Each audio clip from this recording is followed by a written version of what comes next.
আমি আমার ব্যক্তিগত কথা বলি,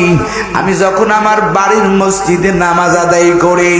আমার বাড়ির মসজিদের বারান্দায় খাটটা রাখা,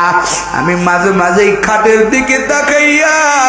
চিন্তা করি, হায় রে আজকে বাংলাদেশের বিভিন্ন জেলায় বয়ান করতে যাই প্রাইভেট কারে, একদিনকে আমার দ্বারে আমার ঘরে এই যানবাহনটাও আসবে, যার ইঞ্জিন নাই, যার বেহারা পালকি, আবার আইসা ডাক দিবে নাই মুজাম্মাল, রং বিরঙের কাপড় খোল, আমি খাটিয়ার উপরে চল চল চল তোরা শোল বাড়িতে নিয়ে যায়। এই ডাকটা একদিন দিবে রে